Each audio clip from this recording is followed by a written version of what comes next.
Create a niche brand home. Now that you have a clear idea of what your niche is going to be, the next step is to build a home for the brand you will be creating for that niche. Pay attention to what I just said. I said that you will be building a brand. I did not say business, and I definitely didn't say website. Unfortunately, a lot of online entrepreneurs think that once they've discovered a niche, they just need to build a website or a business. Wrong. If you don't build a brand, it's only a matter of time until your business stagnates or flat out fails. You have to build a brand. This is what people will gravitate to. This is what people will build an organic community on. You have to build a brand. Otherwise, you're just simply pushing information as a commodity. That's a losing game. The best that you could offer is content and information. You really don't have much of an advantage because your visitors can get that elsewhere. In fact, your competitors probably have been around far longer than you. There's really no good reason for them to go to you for content when they can find that stuff somewhere else. You need to build a brand.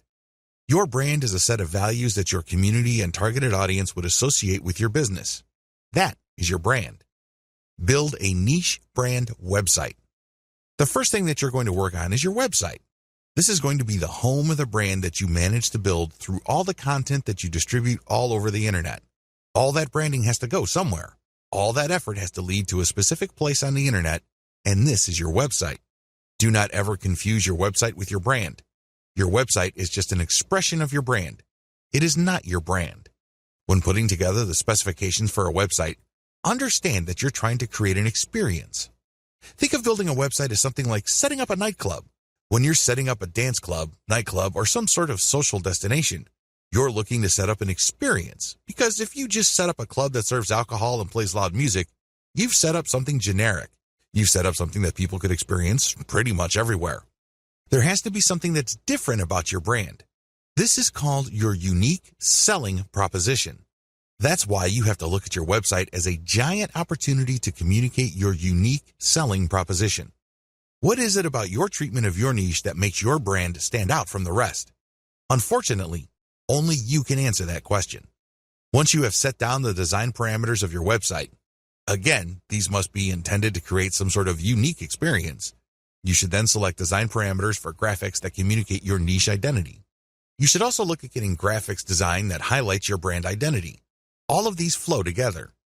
Quick shortcut: reverse engineer your competitors' designs. The biggest problem with creating a niche brand home is that it's too tempting to come up with something that you think is awesome or hot. You're more than welcome to brainstorm, but let me tell you, 90% of the time, whatever you come up with will fall flat. It turns out that you don't see eye to eye with your customers. The better approach would be to study what your competitors are already doing and focus on what they have in common. The reason they have certain design elements in common is that they resonate, at some level or other, with your target audience. They would not share those common design elements if they didn't speak to your audience's needs. You use that as a preliminary starting point. This is a safe spot for you to start your niche brand home design on. Later on, you're going to customize based on the actual interaction of your audience with your website. Design your site for intentional niche branding.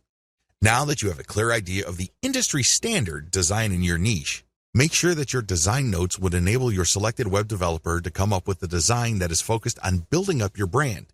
At the very least, it must be easy to read. People shouldn't be intimidated by large blocks of text or impossibly small fonts. Again, studying your competitors and checking out the common design elements can give you a tremendous head start. Key design hooks your site has to have. Given the tremendous amount of design variability out there, I admit it can get quite confusing. However, of all the different options available, your website must have 3 hooks that will enable you to get more traffic, more engagement, and possibly more income. Social media shareability. Make sure that your website is designed for easy sharing. This goes beyond just having Facebook share buttons all over the place. That's a given. What I'm talking about is when somebody decides to share your content. The Facebook user looking at your content would see a well-formatted and highly attractive preview of your content. This means a really nice-looking header graphic, well-formatted teaser text, and other features. This is the key to shareability on social media. You have to remember that the majority of Facebook users actually scroll through their timeline. They don't really read everything that appears on their timeline. This is why your content, when shared on social media, must jump out at viewers. This increases the likelihood that they would click the share button after they feel that they've scanned enough of your content. Mobile responsiveness. As I mentioned above, the majority of people consuming online content use mobile devices. This is why mobile responsiveness is non-negotiable. It doesn't matter how big or how small the screen of your users is. The version of your website that they see must be the best version of your website. Otherwise, you'll lose them. They'll pick some other competitor whose site looks much better. Mailing list responsiveness.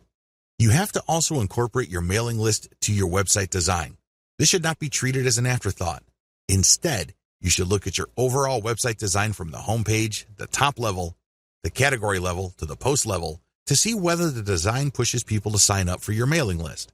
Your mailing list is one of the most important conversion devices on your website. Don't take it lightly. Make sure it's built into your website's design.